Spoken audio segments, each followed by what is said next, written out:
देशभरात सध्या चर्चा आहे ती याच फोटोची। ही आहे ताडोबा अंधेरी व्याघ्र प्रकल्पातली माया।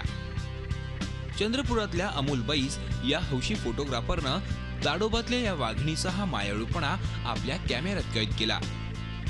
मायाचं आणि तिच्या बछड्याचं हे छायाचित्र त्यांनी फेसबुकवर टाकलं आणि पाहता पाहता त्याला 2.5 लाखांहून अधिक लाईक्स, 25,000हून अधिक शेअर आणि 14,000 प्रतिक्रिया मिळाल्या।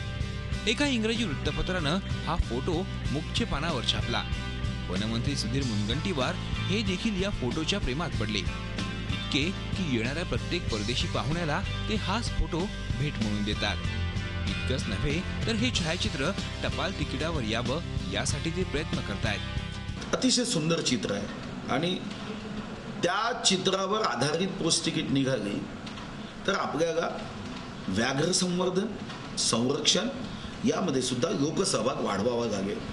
आजवर अनेक छायाचित्रकारांनी ताडोबातील वाघांची छायाचित्र टिपलीत, पण अमोल बैस यांनी टिपलेली वन्यजीवांची माया इतरांना टिपता आलेली नाही। त्यामुळे वनमंत्र्यांनी फोटोची निवड केल्यानंतर अमोल बैस यांचा आनंदही गगनात मावेनासा झालाय।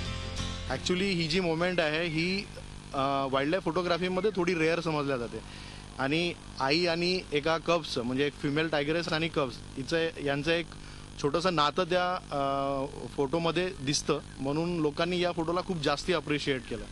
पांढरपौनी भागात आपल्या बछड्यासह भटकणारी ही माया पर्यटकांना हमखास दिसते।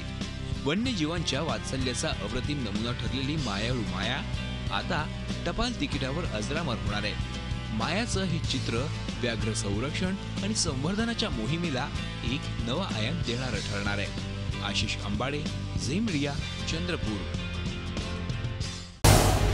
झी 24 तास रहा एक पाऊल पुढे।